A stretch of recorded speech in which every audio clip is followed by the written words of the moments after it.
Good evening and welcome back. I'm so glad you're here. Tonight we're stepping into the vast and echoing halls of one of history's greatest empires. From a humble settlement of shepherds beside the Tiber River to the marble forums of Rome, from legions marching across continents to emperors cloaked in power and paranoia. This is the story of the Roman Empire. As always, I'd love to know, where in the world are you listening from, and what time is it for you? Whether you're lying in the dark, eyes heavy with sleep, or quietly escaping into the past, this moment is yours. Breathe deep, get comfortable. Let your mind drift across time. This is a story over 2,000 years in the making, and tonight, it's all yours. Let's begin. It begins in the shadow of the Palatine Hill, where mist still clings to the earth in the early light of a world not yet formed into empire. The Tiber River murmurs through the lowlands, its slow current winding around the floodplains that will one day bear the weight of marble forums, towering columns, and the heavy footfall of centurions. But now, in this prelude to history, there are only soft reeds brushing the banks and the quiet breathing of wilderness. Before Rome could rise, there was a story. A legend, told and retold until it rooted itself so deeply into the soil of Italy that even the most skeptical voices could not pull it free. The story speaks of twin boys, born of a priestess named Rhea Silvia. She was a Vestal virgin, sworn to chastity by the command of her uncle, King Amulius, who feared any challenge to his throne. But fate, it seems, cannot be avoided by decree. The god Mars, cloaked in divine silence, came to Rhea and left her with sons, Romulus and Remus. The king, upon hearing of their birth, ordered them cast into the river. The order was followed. The twins were placed in a basket and left to die in the muddy current of the Tiber. But the river was swollen and sluggish from spring rains, and the current deposited the basket safely in the shallows. There, near the roots of a fig tree, a she-wolf found them. She was not a creature of horror, as later stories would make her. She was a mother with no pups of her own. Her fur was bristled and her breath warm, and she took the boys into her den beneath the Palatine. There she nursed them, and they lived. The shepherd Faustulus later found them and brought them into his home. The twins grew among flocks and fields, unaware of the bloodlines that coiled through their veins. They were bold and stubborn and unafraid of struggle. As young men, they learned the truth of their lineage and helped their grandfather reclaim his rightful throne in Alba Longa. They might have stayed, but they didn't. Something pulled them back to the wilderness near the river. That stretch of land near the 7 hills called to them, and they answered with ambition. They decided to build a new city. But even in the beginning, Rome was forged in conflict. The twins could not agree on where to lay the first stone or who would lead. Romulus favoured the Palatine Hill. Remus preferred the Aventine. They consulted omens. Romulus saw more birds. Remus claimed he saw them first. The argument ended with blood in the dirt. Remus was killed, whether by Romulus himself or by one of his men, the stories differ. But the result was the same. One brother lived. One brother ruled. The survivor drew a line in the earth, marked the limits of his walls, and began to build. No one could cross the sacred boundary without death, he declared. The message was clear. The city would be defended, even if that meant slaying kin. The date given by tradition was April 21st, 753 years before the birth of Christ. That year was remembered not because of the stones or the borders, but because of the will behind them. Romulus named the city after himself and became its first king. Around him, the new city grew in rough circles, simple huts, wooden palisades, and early temples to unknown gods. Men from nearby tribes were drawn to the place, and when few women followed, Romulus orchestrated the infamous Sabine abduction. During a feast, the Romans seized the daughters of the neighboring Sabines and forced them to marry. The act was brutal, but it stitched two peoples together. The Sabine men were eventually reconciled, and the city expanded again. In the decades that followed, Romulus continued to rule, but legends say his end was as mysterious as his beginning. One day, he vanished in a storm, taken up into the sky. His followers believed he had become a god. Whether that was true or not, his city remained. Rome had been born in violence, shaped by ambition, and claimed by divine favor. It would not be the last time that myth and reality blurred, or that the boundaries of empire would be drawn with a sword. But for now, it was still only a village by a river, breathing in the silence before history began to speak. The city that Romulus founded did not remain a solitary dream for long. Rome grew, not only in the number of its citizens, but in the complexity of its identity. It became a city of mingled tribes and uneasy alliances, a place where new laws tried to tame old instincts. Romulus ruled as king until his strange disappearance, and though he was later worshipped as the god Quirinus, his departure left a throne behind.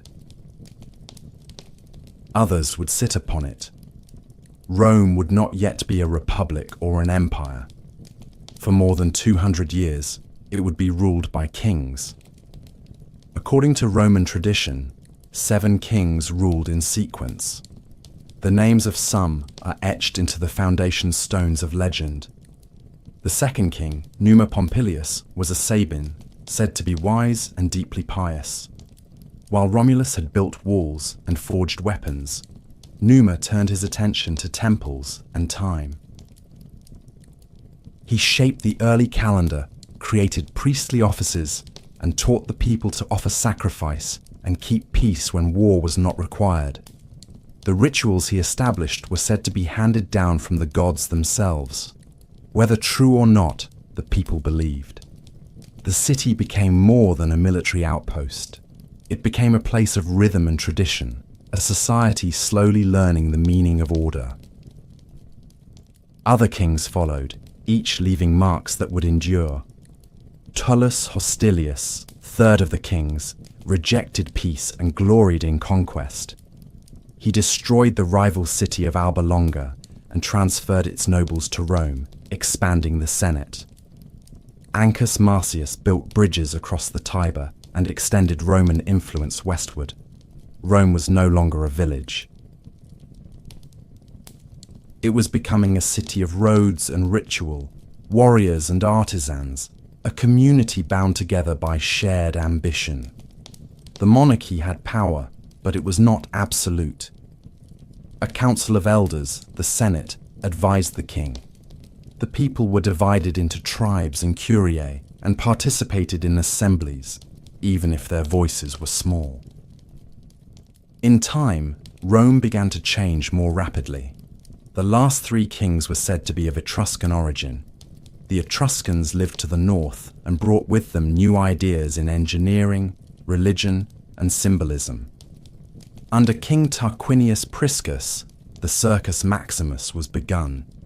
With Servius Tullius, the city was divided into districts, census records were kept, and the military was reorganized into centuries.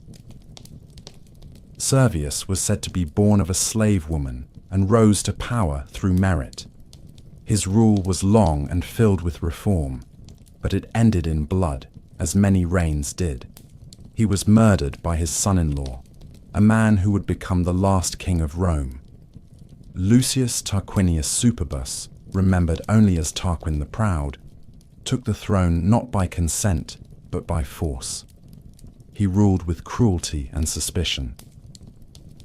He abolished many rights that his predecessors had protected and governed without the Senate's blessing. His projects were ambitious, including the construction of the massive temple of Jupiter Optimus Maximus on the Capitoline Hill, but his methods were ruthless. His downfall did not come from battle or foreign invasion, but from within his own house. According to the tradition, his son Sextus Tarquinius committed a brutal act against a noblewoman named Lucretia. Her public suicide, in response to the violation, ignited outrage among Rome's leading families. One of them, Lucius Junius Brutus, led a revolt. The people rose. The king was expelled. His family was cast out, and the monarchy itself was declared finished. In its place, the Romans established a new form of government, one that rejected kingship and entrusted power to magistrates elected by citizens. The Republic had begun, though its early years would be fragile. The memory of the kings would linger, a mixture of respect for order and deep distrust of tyranny. For centuries after, no Roman would dare claim the title of king without facing hatred and rebellion. They remembered the end too well. The age of the kings had shaped them, but it had also taught them what power could do when held too tightly. So the crown was broken, and the sword passed to the people, or so they believed. The story of Rome was only beginning, but already its rhythm was set. Glory born of violence, greatness shaped by struggle, and always the desire to build something that would outlive its founders.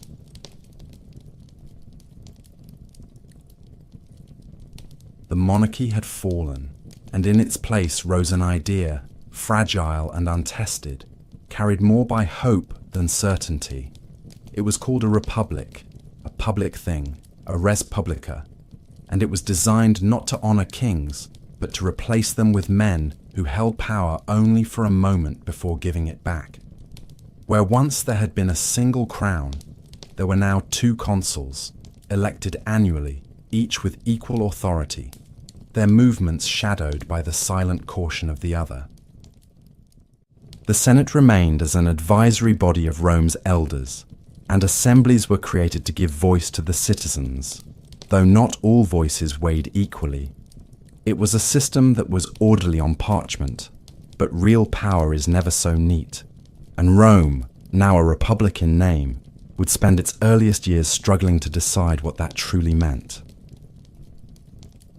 The Republic's greatest enemy in these early decades was not Carthage, not Gaul, not some distant army marching from the east, but the bitter tension that simmered between the patricians and the plebeians. The patricians were the old families, the landowners, the ones whose fathers and grandfathers had advised kings and who now filled the ranks of the Senate, believing it was their birthright to govern. The plebeians were everyone else, the farmers and artisans and soldiers who bled for the city but found themselves barred from holding office, forbidden from marrying into noble families, and locked out of the laws that governed them. These laws were not written, only spoken, guarded like a secret language by the elite. And so the Republic, born of rebellion, found itself lurching from one internal crisis to the next, as the plebeians fought for recognition in a state that expected their loyalty, but did not yet grant them equality. The first great demand came as a refusal. In 494 BCE, the plebeians walked out. They left the city, climbed a hill outside Rome's walls, and refused to return unless granted the right to representation. It was a bold act in a time when unity meant survival, and the patricians, faced with the threat of a city without its workers and soldiers, gave in. The office of the tribune of the plebs was created, and these tribunes, sacrosanct and untouchable, were empowered to protect the people and to veto unjust measures from the Senate or the consuls. It was a victory, but only the first of many needed. The struggle continued for generations. The plebeians demanded that laws be written down, that justice be visible, that the privileges of the few be balanced by the needs of the many. In time, they won the 12 Tables, Rome's first code of laws, etched into bronze and displayed in the Forum, so that no citizen, high or low, could claim ignorance or be bound by invisible rules. These victories were hard won and never complete. Power, once held, is rarely surrendered without resistance. Patrician families adapted, sometimes giving up small concessions while strengthening their grip elsewhere. The plebeians gained access to new offices, but the path to true parity was long and uneven. Still, the foundations were being laid. Through protest and patience, Rome was shaping itself into a republic not of perfection, but of persistence. It was learning, slowly, that stability must be earned, not inherited, and that greatness does not grow in silence, but in argument, in pressure, and in compromise. Beyond the walls of the city, other challenges pressed in. Rome was not the only city-state on the Italian peninsula. It was one among many, a neighbor to rival tribes and proud peoples who would not easily yield. Rome fought the Latins, battled the Sabines and the Volsci, and learned the brutal rhythms of constant war. In 390 BCE, disaster struck. A Gallic army from the north descended upon the city, and the Roman defences crumbled. The Senate was slaughtered. The sacred geese of Juno, according to the tale, squawked and shrieked as Gauls climbed the Capitoline hill under cover of darkness. Rome was sacked, its streets filled with fire and blood, and the survivors paid a ransom in gold to buy the city's freedom. It was a wound that would never fully heal, a humiliation that hardened Roman resolve. From the ashes, the Romans rebuilt.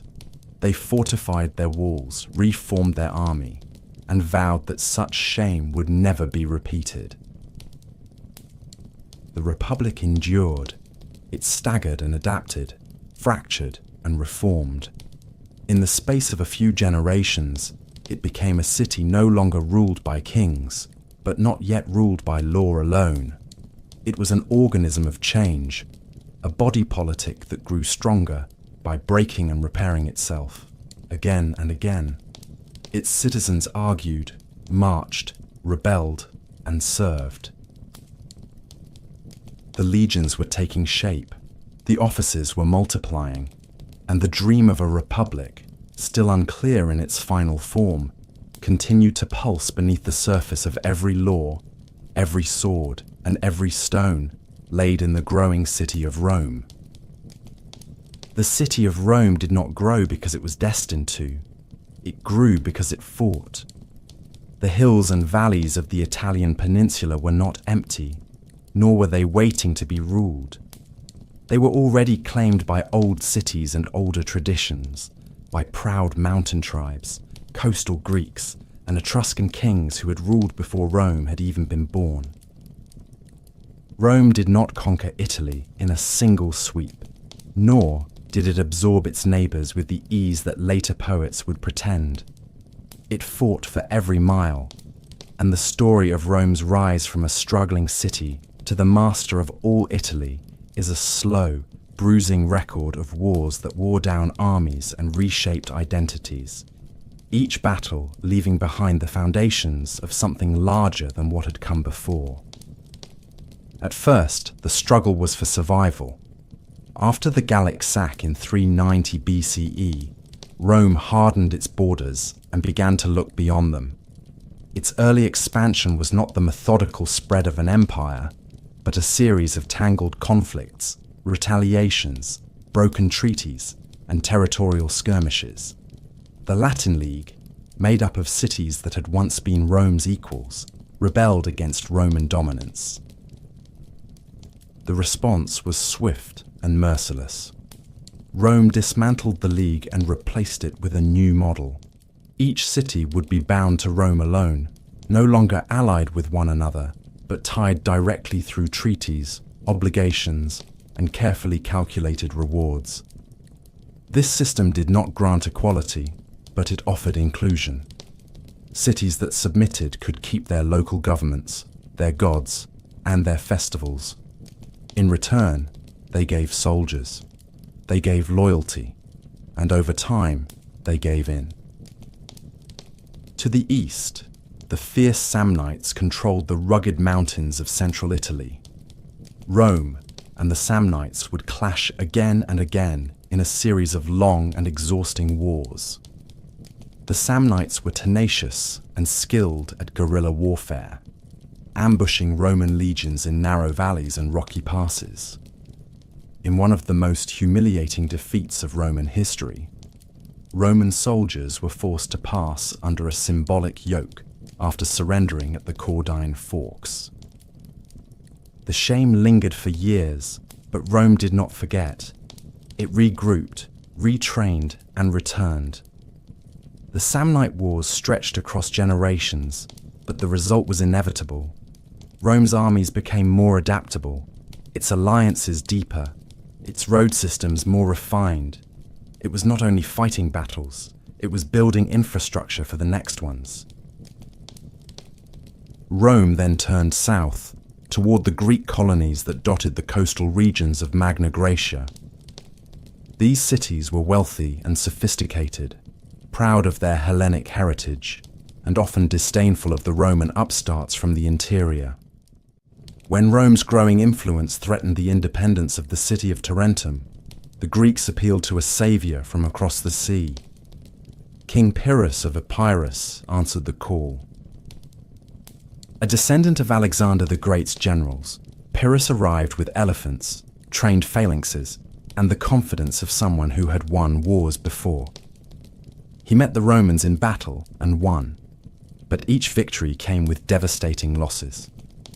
After several costly engagements, he looked back on his victories and said that one more such triumph would ruin him. His campaign collapsed under the weight of its own ambition. The Romans, battered but unbroken, remained. By the middle of the 3rd century BCE, there was no power in Italy capable of challenging Rome's authority. The Samnites were subdued. The Etruscan cities had been absorbed. The Greek colonies, one by one, had either surrendered or been taken. But Rome did not impose a single model of governance across the peninsula.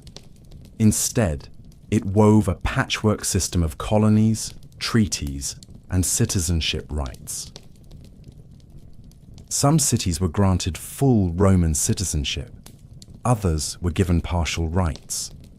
Still others remained formally independent but were bound to Rome through military obligations. This uneven system was not a mistake. It was a design meant to keep cities loyal to Rome but isolated from one another, unable to organize any united resistance. With Italy secured, Rome had more soldiers than ever before. It had roads that connected its colonies, legions trained through constant conflict, and a sense of destiny growing inside its people like fire under stone. But there was more than just destiny ahead. There was wealth, opportunity, and danger across the sea. To the south, Carthage ruled the waters and the trade routes. Its ships patrolled the coasts of Sicily. Its merchants stretched from Spain to North Africa. Rome's expansion into Italy had brought it to the very edge of another world power. The wars of the peninsula were finished. The wars of empire were about to begin. The wars of Italy had taught Rome how to endure, how to bleed without breaking, how to bind a people together not through unity of birth or culture, but through shared law, shared purpose, and the promise of belonging in something larger than the self. But across the sea, another power had been rising just as steadily, built not on legions, but on sails, not on conquest by land, but on wealth gathered from the deep. The city of Carthage stood on the coast of North Africa, its harbours filled with merchant ships, and its walls strong enough to withstand any land army. It was a city of traders and admirals, of markets and temples, of fierce independence and quiet ambition. Its reach extended across the western Mediterranean, and for a time, Rome and Carthage had existed in a state of wary tolerance, each aware of the other's strength, but content to grow in opposite directions. That peace would not last. The island of Sicily lay between them, a land of rich fields and strategic harbours, and it would become the spark that ignited a century of war. In the middle of the 3rd century BCE, a small mercenary group seized the Sicilian city of Messana and found themselves caught between larger forces. Carthage arrived first, offering to restore order. Rome, seeing a Carthaginian foothold so close to the Italian coast, could not ignore the threat. The Senate debated, and with some reluctance, sent legions across the strait. It was a decision made in caution, but it would draw Rome into its first true war beyond the peninsula. The First Punic War had begun.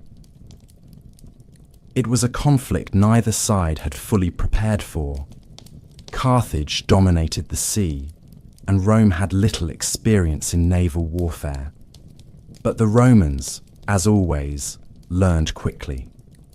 They built ships modelled after captured Carthaginian vessels, trained crews with relentless discipline, and developed a boarding device called the corvus that turned sea battles into hand-to-hand struggles, more familiar to Roman soldiers. For more than 2 decades, the war dragged on. Rome won battles, then lost fleets to storms. Carthage countered with its superior navy, but struggled to hold territory inland. Cities changed hands, alliances shifted, and the island of Sicily became a graveyard for thousands. In the end, it was Rome's resilience that prevailed. In 241 BCE, after a final naval victory at the Battle of the Aegates Islands, Carthage sued for peace. Rome imposed harsh terms. Sicily became Rome's first overseas province. The Republic had stepped beyond Italy and claimed foreign soil as its own. But peace with Carthage was shallow, and time did not heal the wounds. When Carthage turned its attention to Spain, hoping to rebuild its power through new conquests and silver mines, Rome watched with suspicion. Tensions grew with every campaign. The final blow came not from Rome, but from a Carthaginian general whose name would become etched into Roman memory with fire. Hannibal Barca, son of a commander from the First War, took an oath in childhood to never make peace with Rome. In 218 BCE, he acted on that vow. Leading a multinational army from Spain, Hannibal crossed the Pyrenees, forded rivers, and did what no Roman thought possible. He led his forces across the Alps and descended into Italy, bringing war directly to the heart of the Republic. It was not only an invasion, it was a masterstroke of strategy. Hannibal's army, battered and diminished from the mountains, still managed to win battle after battle. At the Trebia River, at Lake Trasimene, at the horrific plain of Cannae, he outmaneuvered and annihilated Roman legions. Tens of thousands died in a single day at Cannae, a circle of death so complete that even hardened commanders lost hope. Cities in the south of Italy defected. Panic gripped Rome. But the Republic did not surrender. It adapted. Under the cautious leadership of Fabius Maximus, Rome avoided open battle and harassed Hannibal's supply lines. Hannibal remained in Italy for more than a decade, undefeated but isolated, a threat that Rome could not crush but refused to bow before. Meanwhile, Rome fought elsewhere. In Spain, young generals rose to prominence. One of them, Publius Cornelius Scipio, proved himself a brilliant commander. He captured New Carthage, drove Carthaginian forces from the Iberian Peninsula, and brought the war to North Africa. In 202 BCE, at the Battle of Zama, Scipio and Hannibal met for the first and only time. It was a reversal of Cannae. This time, it was the Roman strategy that prevailed. Hannibal's elephants were turned against him. His infantry, worn and outnumbered, could not withstand the Roman legions. Carthage was defeated. Hannibal survived, but the war was lost. Rome imposed even harsher terms than before, stripping Carthage of its fleet and its independence in foreign policy. Scipio was given the title Africanus, and Rome stood supreme in the western Mediterranean. The Second Punic War had shaken the Republic to its core, but it had also proven something essential about Roman identity. Victory was not born from brilliance alone. It came from stubbornness, from an ability to endure disaster and keep fighting, from a system that could lose battles, but never lose its will. Rome had not only survived Hannibal, it had learned from him, and that knowledge would shape the next phase of its ascent. Rome had emerged from the Second Punic War, not only victorious, but transformed. It had faced one of the greatest generals in history, lost more men than could be counted, seen its fields burned and its alliances strained to the breaking point, and still it had endured. But the republic that now ruled was no longer the same creature that had once fought for survival in the hills of Latium. It was larger, more confident, and increasingly unafraid of expanding into foreign lands. The wars against Carthage had trained its people to think beyond their own peninsula, and with that shift came a new appetite, not just for defense or survival, but for dominance. The Mediterranean, once a sea divided among competing cultures and rival powers, was now beginning to take on the shape of a Roman lake. The Republic was not yet an empire, but it was behaving like one. The remnants of Carthaginian power still flickered after Zama, but they burned low, and Rome kept a watchful eye on every spark.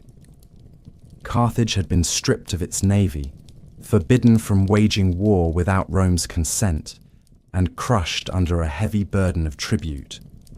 Yet it remained a trading city, prosperous in commerce and rich in agriculture. For a generation, it paid its debts faithfully and posed no threat. But prosperity itself became an irritant. There were senators in Rome who believed that Carthage should not be allowed to recover. Chief among them was Cato the Elder, who ended every speech, regardless of topic, with the same grim refrain, that Carthage must be destroyed. In 149 BCE, when Carthage responded with force against an African neighbor in self-defense, Rome seized the opportunity. War was declared once again. The Third Punic War was less a battle than an execution. Rome sent an army not to negotiate but to destroy. Carthage resisted fiercely, withstanding a brutal siege that lasted 3 years. Families starved, fires raged in the streets. When Roman forces finally broke through, they fought house by house, dragging survivors into slavery and killing those who resisted. The city was leveled. According to legend, the land was salted to prevent anything from growing, though that part may be poetic invention. But Carthage was only one part of the Mediterranean story. While it had dominated the west, Greece and the Hellenistic kingdoms ruled the east. Macedonia, the homeland of Alexander the Great, had once controlled a vast empire stretching to the edge of India. After his death, his generals carved up his conquests into competing realms. By the 2nd century BCE, these kingdoms still wielded considerable influence, but they had also grown complacent. Rome, fresh from its victories in the West, turned its gaze eastward. At first, it claimed only to protect allies, but protection soon became interference, and interference led to war. The Macedonian Wars were a series of conflicts that allowed Rome to insert itself deeper into Greek politics with each passing decade. When Macedon resisted Roman pressure, war was declared. When Greek cities rose up in revolt, Rome responded with force. By 146 BCE, the same year that Carthage was destroyed, Rome also crushed Corinth, the heart of Greek commerce. Statues were looted, temples burned. The treasures of Hellenic civilization were packed onto Roman ships and carried west. Greece, once the teacher of Rome in art and philosophy, had become a province. The symmetry of that year was impossible to ignore. In a matter of months, two ancient powers, Carthage in the west and Greece in the east, had been brought to ruin. Rome stood alone. What followed was not a formal declaration of empire, but an imperial reality. Provinces were established in Spain, in North Africa, in Greece, in Asia Minor. Governors were appointed to oversee them, some just and disciplined, others corrupt and greedy. The wealth of the world poured into Rome: gold, slaves, spices, art, grain. Senators returned from distant campaigns with fortunes unimaginable to their fathers. Villas multiplied along the Italian countryside. The city itself expanded, its population swelling, its buildings rising in marble and ambition. The Forum filled with monuments to victory. Triumphs marched through the streets, celebrating generals who had pushed Rome's frontiers farther than ever before. Yet even as Rome mastered the Mediterranean, cracks had begun to form beneath its foundation. The armies were changing. Once composed of citizen soldiers who returned home to their fields, they were now fighting in distant lands for years at a time, and those who returned often found their farms ruined or sold to pay debts. The rich grew richer, buying up the land and working it with slaves captured in conquest. The poor crowded into the city, dependent on grain doles and resentful of a system that seemed to serve only the powerful. The Senate, filled with men who claimed to serve the Republic, often served only themselves. Rome had conquered the world, but it was beginning to lose control of itself. The Mediterranean was quiet for now. The pirates had been swept away. The rival powers had been defeated or absorbed. From Spain to Syria, from Gaul to Egypt, the shadow of Rome stretched wide. But that shadow was no longer cast only outward. It had begun to fall across the Republic itself. The wars to come would not be fought across oceans. They would be fought at home. The empire had grown faster than its people could manage. What had begun as a city of farmers and soldiers, organized into tribes and bound by shared rituals, had become a state stretched across seas and deserts. A state whose administrators could no longer see its borders from any hilltop. Victory had brought silver, grain, and slaves in overwhelming abundance, but it had also brought imbalance. The Roman Republic, so carefully designed to keep power rotating between offices and social classes, found itself swaying under the weight of its own success. The Senate still met and debated, the assemblies still voted, but behind the ceremonies, something was shifting.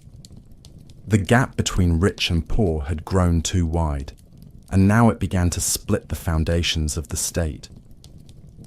The countryside was the first to show the fracture.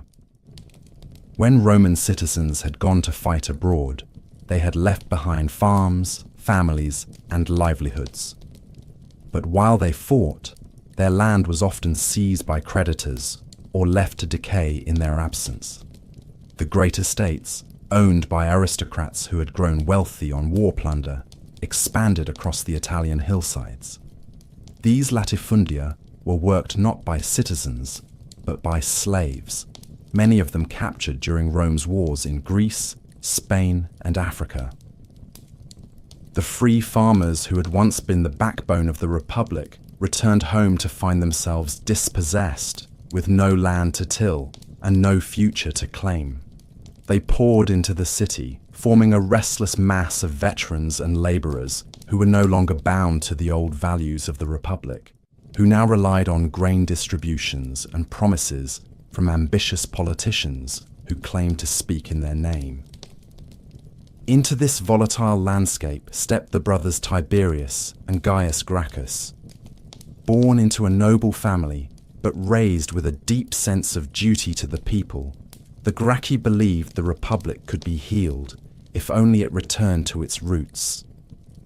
In 133 BCE, Tiberius, as tribune of the plebs, proposed a bold land reform. Public land that had been illegally seized by the wealthy would be redistributed to the poor, giving citizens a chance to rebuild their lives. It was a plan rooted in law, but it was met with fury. The Senate, threatened by the loss of property and power, resisted. Tiberius bypassed them. He brought his reforms directly to the people, challenging the norms of Roman politics and igniting outrage among the elite. When he sought re-election to the tribunate, a move seen as dangerously close to monarchy, his enemies acted. He was attacked and killed during a riot on the Capitoline Hill. His body was thrown into the Tiber without ceremony. The message was clear. Rome could tolerate hunger and injustice, but it would not tolerate challenge to its traditions. 10 years later, Gaius Gracchus took up his brother's cause. He was more charismatic, more organized, and even more ambitious. He proposed a wide set of reforms: land distribution, subsidized grain, citizenship rights for Italian allies, and judicial reforms to weaken senatorial control of the courts. His speeches drew massive crowds. His proposals gained momentum. But again, resistance grew. The Senate, now more cautious, did not move against him directly. Instead, it empowered rival tribunes and waited for public opinion to shift. When violence finally erupted between his supporters and the state, the Senate passed the Senatus Consultum Ultimum, a final decree authorizing any force necessary to protect the Republic. Gaius fled. Surrounded on a wooded slope across the river, he asked a slave to take his life before the state could. His head was taken as a trophy. His followers were hunted and executed. Reform had ended in blood once again. The deaths of the Gracchi were more than political defeats. They marked the beginning of a new age in Roman politics, one where violence was no longer a last resort, but a tool of persuasion. The Senate had shown it would kill to preserve its power, and future politicians learned to wield fear just as effectively. New figures emerged: generals who courted the masses, commanders who promised their soldiers not just pay, but land, glory, and security in return for loyalty.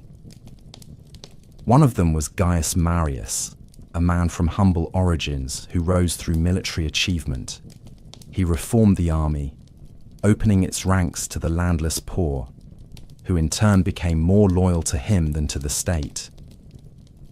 His victories in North Africa and against barbarian invaders from the north made him a hero. His rise to power through repeated consulships made him a warning. The old traditions had said no man should hold such authority for so long. But the traditions were breaking.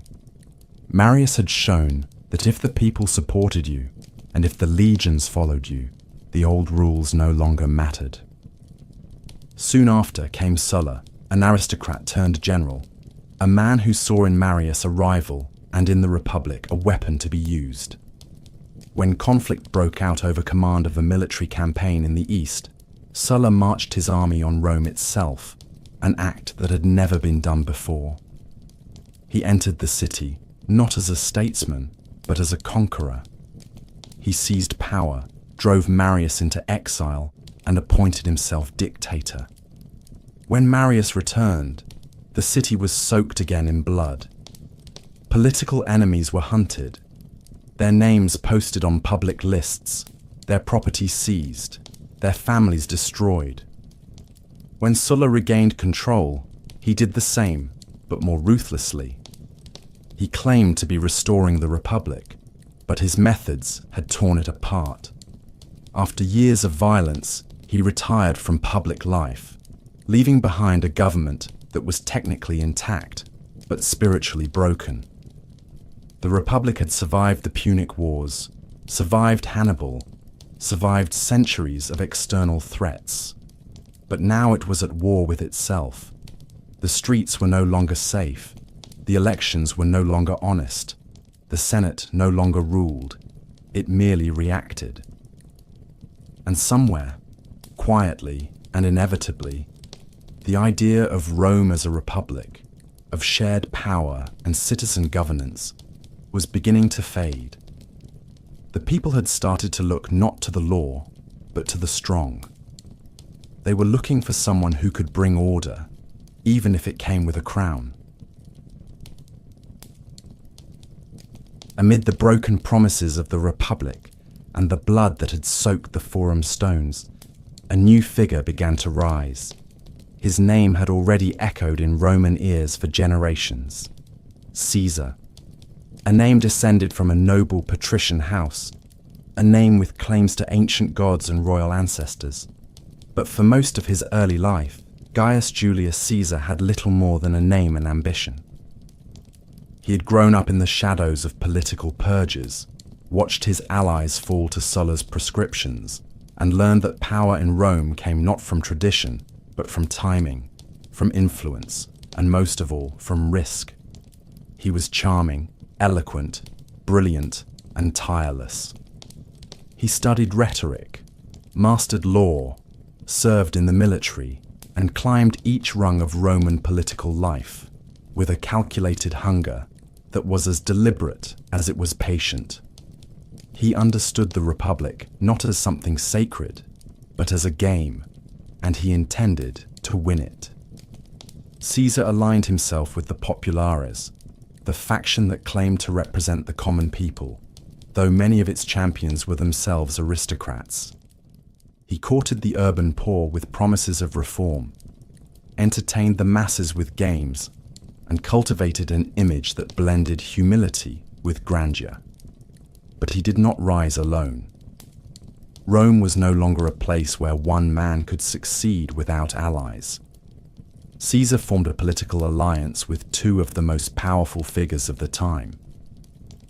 Each man had his needs. Together, they intended to control Rome from behind the curtain. In 59 BCE, Caesar was elected consul. He used his position to pass laws that favored his allies and challenged the Senate's authority. The old guard fumed, but they could not stop him.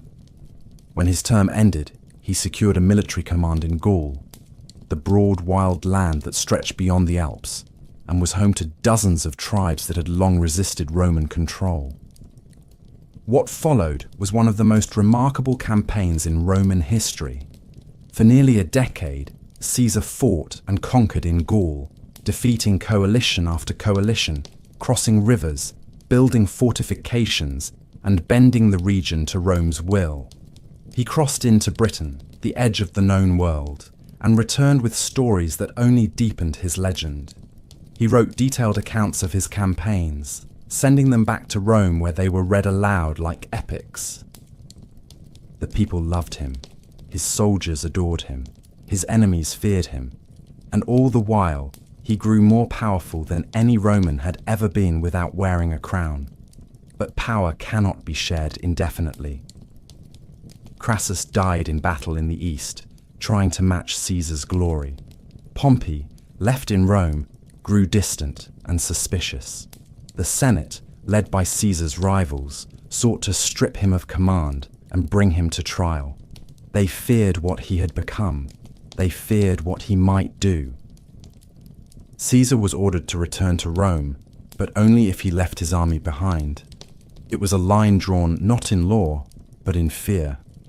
And Caesar, who knew better than anyone that crossing lines was how power was claimed, made his decision.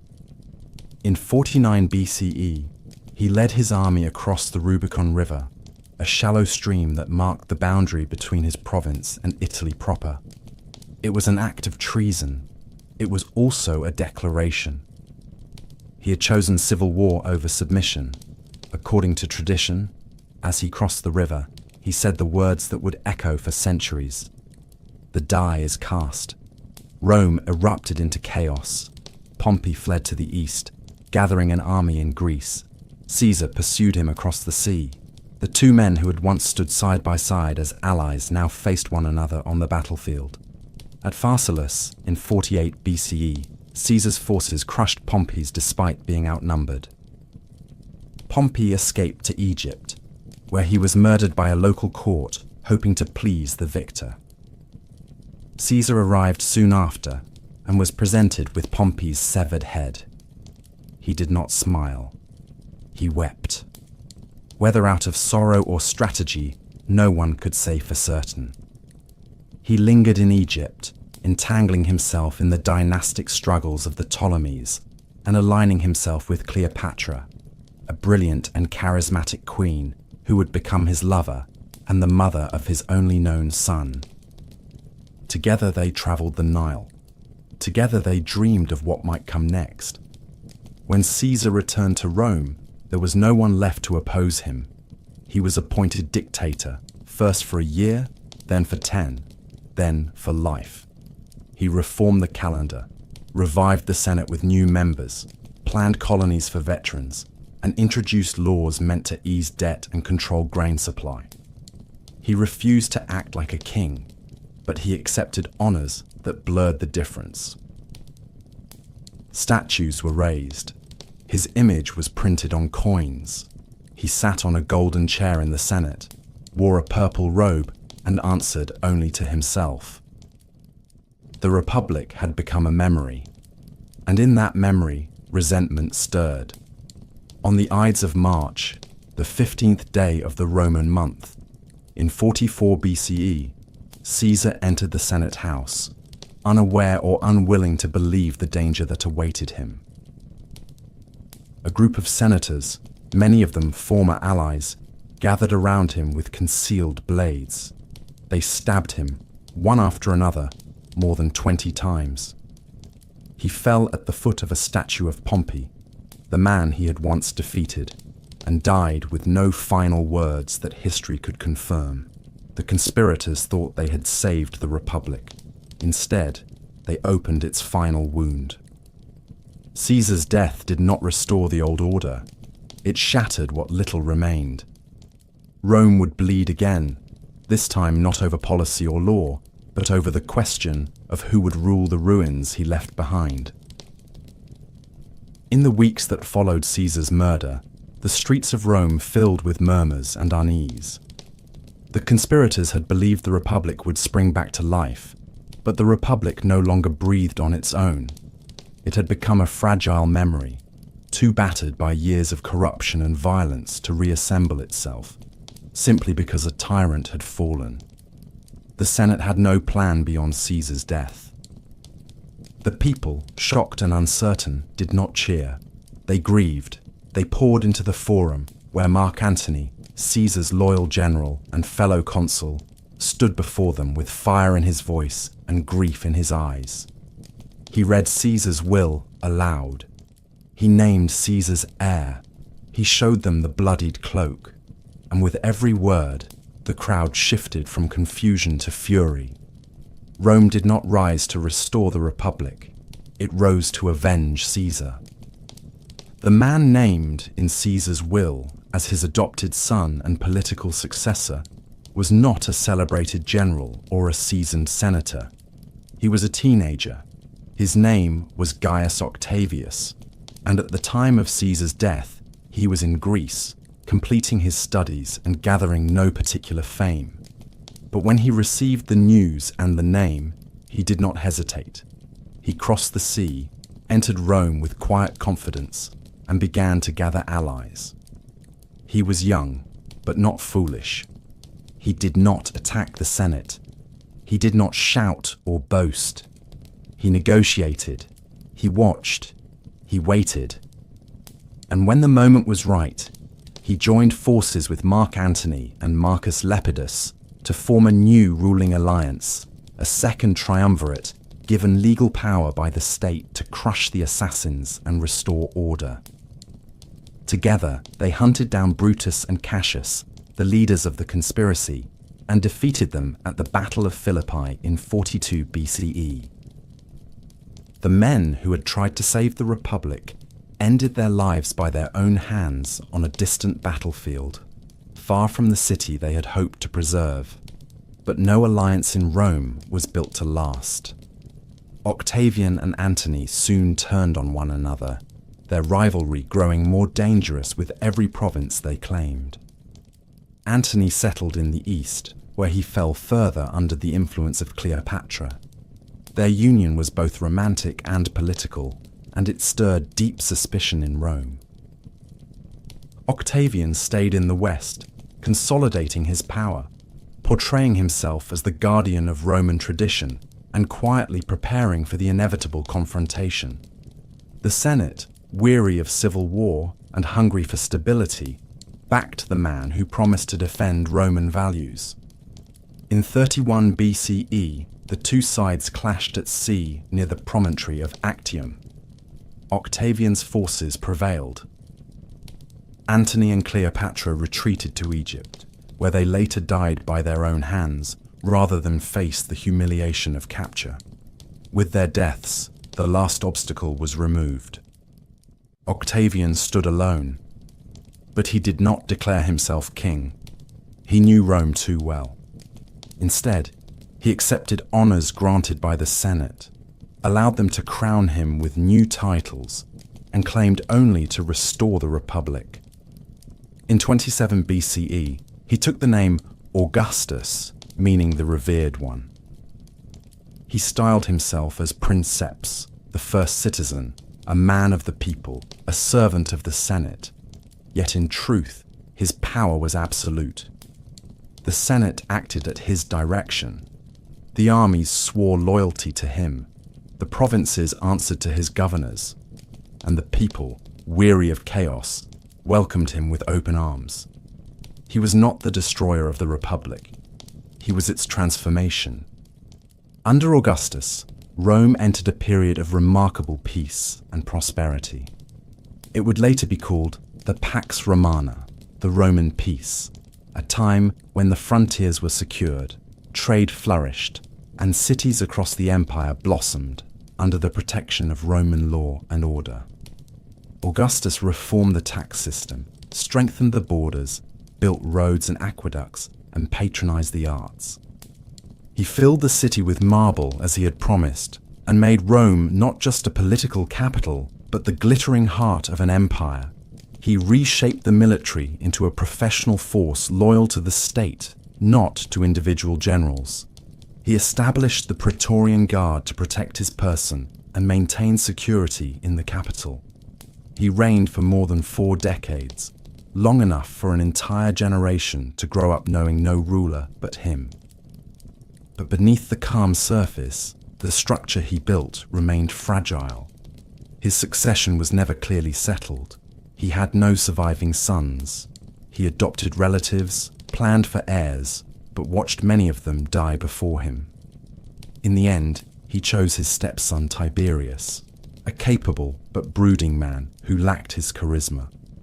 Still, Augustus lived long enough to prepare the transition. When he died in 14 CE, the Senate declared him a god, temples were raised in his name, and the empire he had shaped stood firm.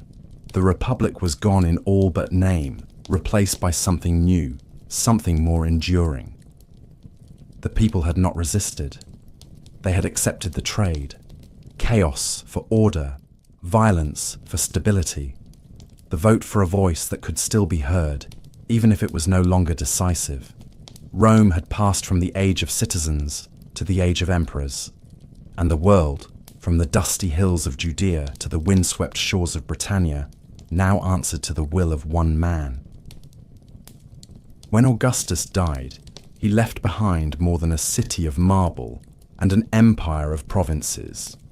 He left behind a question that no Senate could resolve and no law could properly answer.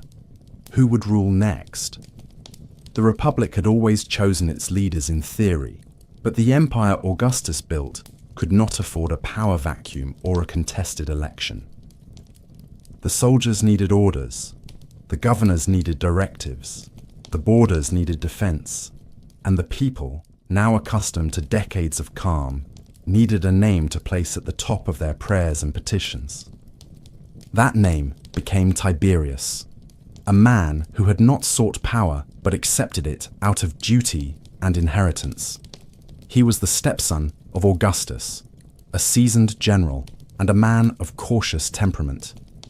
Where Augustus had been charming and visionary, Tiberius was closed and cold, more comfortable with military ranks than senatorial applause. But he understood the machinery of empire, and he maintained it with discipline. Under Tiberius, the system Augustus had built held together. The provinces remained orderly. The legions stayed loyal. Taxes were collected, roads maintained, laws enforced. Yet in the capital, suspicion began to fester. Tiberius trusted few people and surrounded himself with informants and spies. He relied heavily on the Praetorian Guard, especially its commander Sejanus, who grew bold enough to believe he might one day rule himself. When Tiberius withdrew from public life and retreated to the island of Capri, Sejanus governed in his absence, executing rivals and consolidating power until he too was finally exposed and killed. The final years of Tiberius's reign were marked by fear and uncertainty, not for the provinces, but for the political class of Rome itself. The Senate bowed, the people kept quiet, and the empire waited. When Tiberius died in 37 CE, the throne passed to his grandnephew, a young man named Gaius, though the world would come to know him as Caligula. His childhood had been one of shadows and blood. His father, the beloved general Germanicus, had died young under suspicious circumstances. His mother and brothers had been executed or exiled by Tiberius. Caligula survived by hiding his thoughts and learning how to please the powerful. When he became emperor, the people rejoiced. He was young, handsome, and the son of a hero. For the first few months, his rule seemed filled with promise. He pardoned prisoners, gave bonuses to soldiers, and staged lavish games. But then something changed. Whether from illness or pressure, or years of concealed trauma, Caligula's mind began to fray. He declared himself a living god, dressed as Jupiter, demanded worship, and treated the Senate with open contempt. His cruelty was theatrical and unrelenting. He executed for sport, spent fortunes in days, and ruled not with reason, but with spectacle. After 4 years, he was murdered by members of his own guard. His death brought chaos until the Praetorian Guard found his uncle hiding behind a curtain and proclaimed him emperor. The Senate was stunned, but it did not resist. Claudius was an unlikely ruler. He was bookish, awkward, and afflicted with a stammer that had long led others to dismiss him. But beneath the surface was a sharp mind, a love of history, and a methodical patience. He accepted the role of emperor not out of hunger, but out of survival. And once in power, he governed with care. Claudius expanded the empire by conquering Britannia, adding another jewel to Rome's crown. He reformed the bureaucracy, improved the judicial system, and granted citizenship to more provincials than any emperor before him. He married unwisely, however, and his final years were overshadowed by palace intrigue. His last wife, Agrippina the Younger, ensured her son by a previous marriage would succeed him. According to many accounts, she poisoned Claudius to hasten that succession. Whether true or not, the result was the same. In 54 CE, her son Nero became emperor. Nero was young, theatrical, and raised on a diet of politics and paranoia. For a time, he ruled under the guidance of wise advisors like Seneca, but that balance soon broke. Nero yearned not to govern, but to perform. He sang on stage, raced chariots, and fancied himself a poet and artist, rather than a statesman. Rome, in his view, was a theatre, and he its star. When a massive fire consumed much of the city in 64 CE, Nero's response was more focused on rebuilding in his own image than on aiding the victims. He constructed a grand palace on the ruins, complete with an artificial lake and a colossal statue of himself. He blamed the fire on the Christians, a small and unpopular sect at the time, and launched a brutal persecution. Executions, torture, and crucifixions followed, many carried out as public entertainment. His rule grew more erratic with time. He killed his mother, his wives, and any senator he deemed disloyal. Eventually, the provinces rebelled. The legions declared for other leaders. Nero, abandoned and alone, fled the capital and took his own life. He was 30 years old. With Nero's death, the Julio-Claudian dynasty came to an end. The line that had begun with Augustus passed through Tiberius, Caligula, Claudius, and Nero was finished. What remained was the empire itself, not bound to a family, but still standing. The Senate scrambled to fill the void. The army looked for strength. The people once again held their breath. But the imperial system, for all its flaws and fragility, had endured. The throne could be emptied, but the empire would not collapse. Not yet. The idea of Rome had grown too large, too deep, too necessary. It would live on, carried forward by emperors who would come and go, each leaving their mark upon the marble that Augustus had once promised. After Nero's death, Rome entered a year of uncertainty. It was called the Year of the Four Emperors, a chaotic stretch of civil war and shifting loyalties, when generals from across the empire claimed the throne through the will of their soldiers rather than the vote of the Senate. The empire had grown too large to be governed from a single city without the backing of the legions. Galba was the first to seize power, but he lacked the favor of the army and was quickly overthrown. Otho followed, then Vitellius, each ruling for months before being killed or deposed. Blood flowed in the streets and across distant provinces as the empire trembled beneath the weight of its own uncertainty. But out of this turmoil emerged a man who would restore stability, not through terror or charm, but through discipline and clarity. His name was Vespasian, and he had spent his life in the service of the state, rising through military command with no illusions about power or legacy. He was not born into nobility, nor shaped by courtly ambition. He was practical, experienced, and weary of chaos. And under his rule, Rome began to recover. Vespasian founded the Flavian dynasty and rebuilt what had been damaged by the excesses of Nero and the fires of civil war. He restored financial order, launched public building projects, and placed competence above lineage in appointments of authority.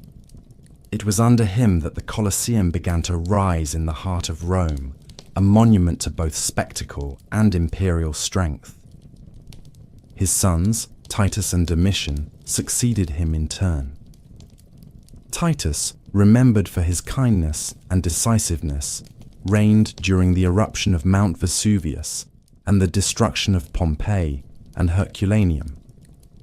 Domitian, more autocratic and suspicious, ruled for a longer stretch, but was assassinated by his own court.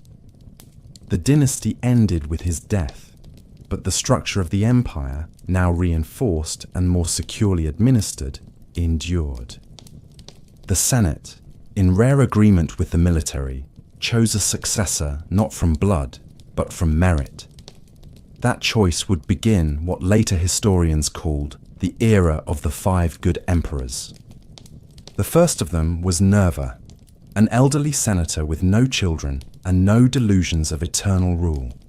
He governed with moderation, restored some senatorial authority, and most importantly, adopted a capable successor.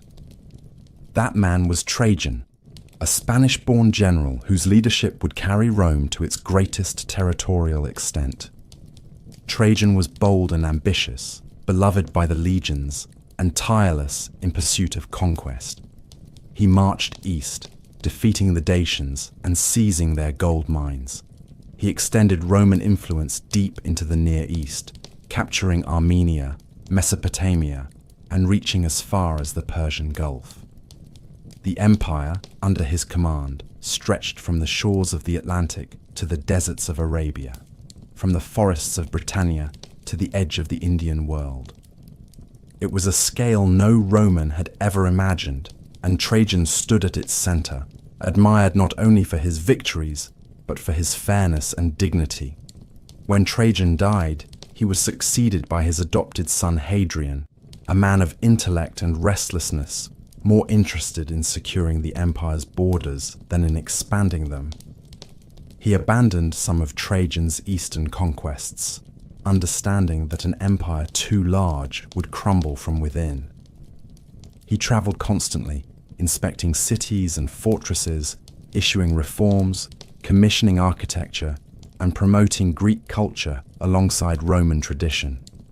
In the wild northern reaches of Britannia, he ordered the construction of a vast wall to keep out the Pictish tribes. Hadrian's wall became a symbol not of conquest, but of stability. He saw the empire not as a battlefield, but as a community, and he governed with the long view in mind. He was known for his curiosity, his patronage of the arts, and his enduring sadness. He died with no surviving sons, but he chose his heir carefully. Antoninus Pius followed, perhaps the most peaceful of the emperors. His reign saw no major wars, no great rebellions, no dramatic spectacles of cruelty or chaos. He ruled with a calm and steady hand, refining law, supporting education, and strengthening the bonds between Rome and its provinces. He remained in Italy, managing the empire from the center rather than marching through its corners. His rule became a golden memory for future generations, a time of simplicity and decency. When he died, the empire passed to Marcus Aurelius, the last of the 5. Marcus was a philosopher, a thinker trained in the Stoic tradition, a man who believed deeply in duty and the fleeting nature of human life. But he ruled not in peace, but in crisis. Invasions surged across the Danube. Plagues swept through the cities. The legions fought constantly to hold the frontiers. Marcus did not retreat from these trials. He traveled with his armies, shared their hardships, and wrote reflections in the quiet moments between campaigns. Those writings, collected later as the Meditations, revealed a man burdened by power, but still devoted to service. He saw the empire as a test of character, not merely a throne to occupy. His reign was long and difficult, but he never wavered. Together, these 5 emperors created an era of rare balance.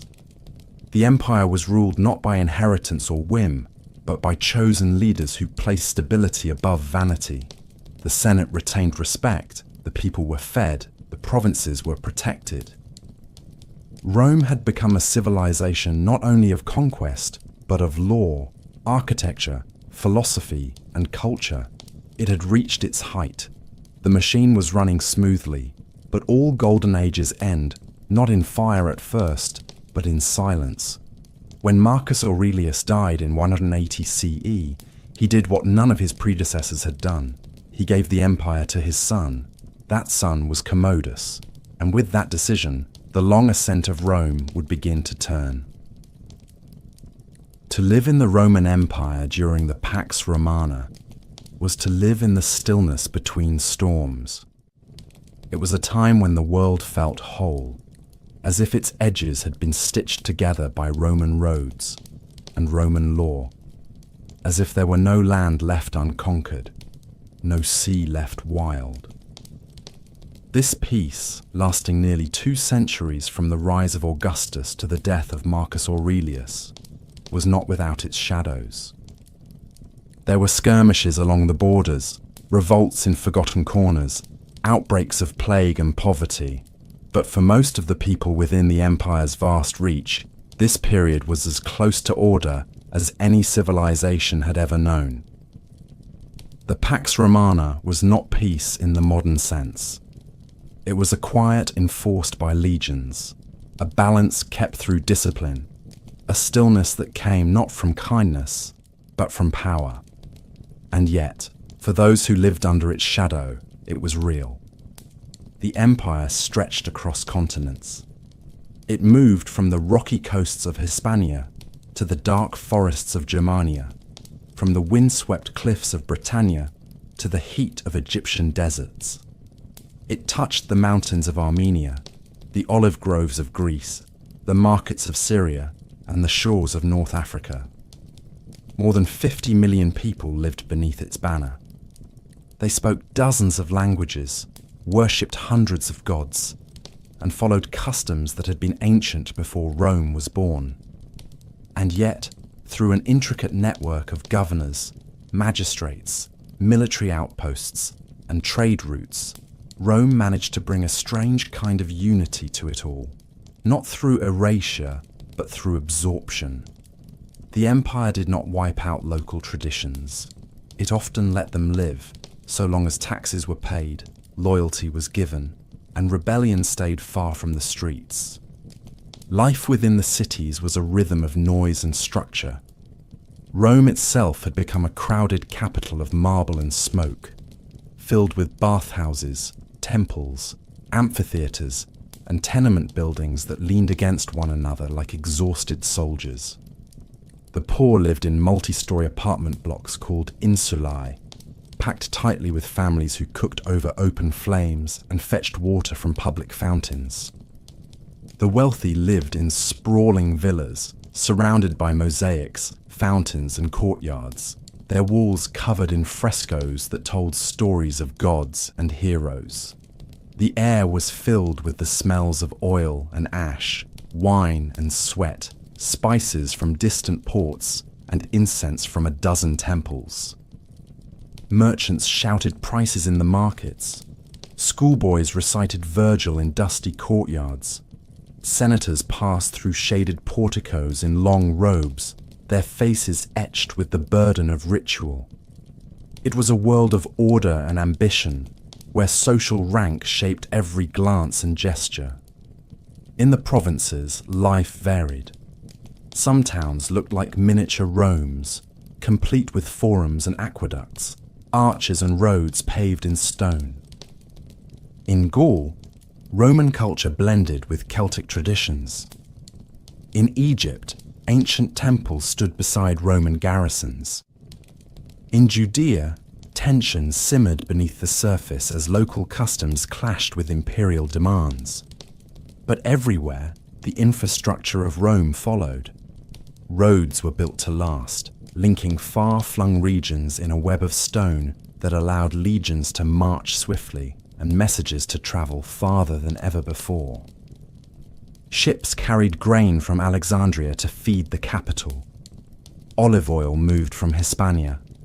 Silk came from the east, crossing deserts and empires. There were taxes and tithes, weights and measures, contracts and courts. Even time itself bent to Roman precision, measured in a calendar that carried the names of emperors. Religion was everywhere. The old gods of Jupiter and Mars still ruled in name, but mystery cults and Eastern divinities grew in popularity.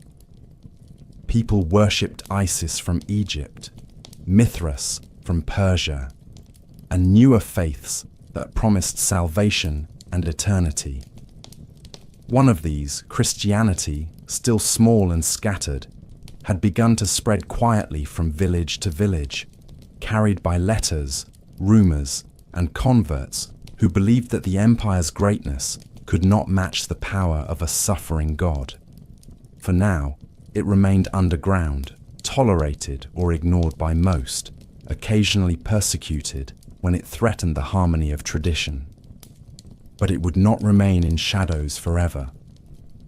Education flourished in cities.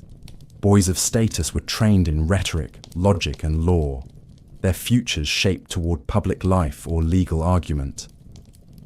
Girls were mostly educated at home, raised for marriage, though exceptions existed in wealthier families. Literature was read aloud in public squares. Philosophers gathered in shaded courtyards. Medical texts passed from hand to hand.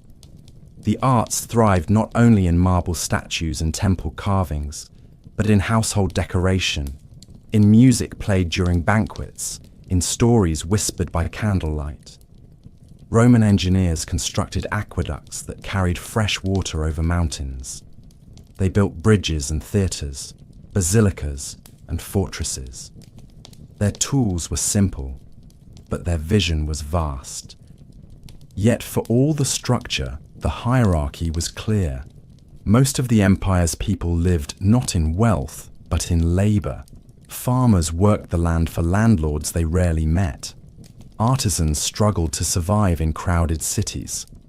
Slaves, numbering in the millions, performed every kind of labour from household chores to mining and education.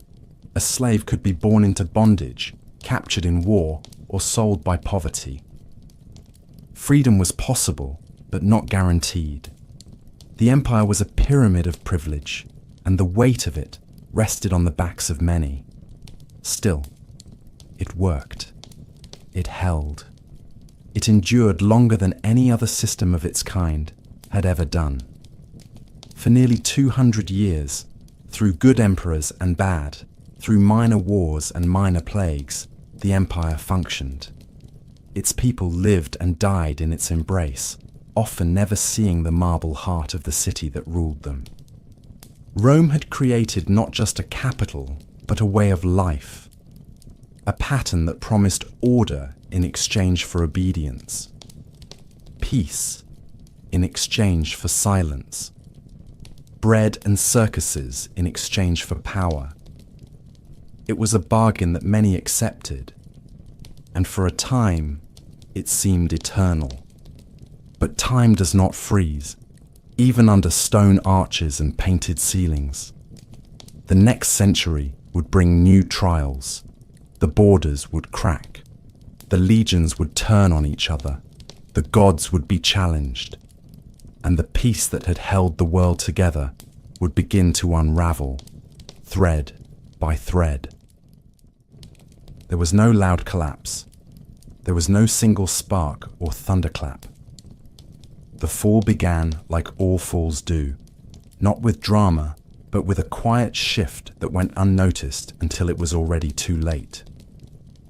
The Roman Empire, once a machine of order, began to slip out of rhythm. It happened slowly at first. A misstep here, a sudden silence there, a sense that something was wrong in the provinces even as the capital continued its rituals and games.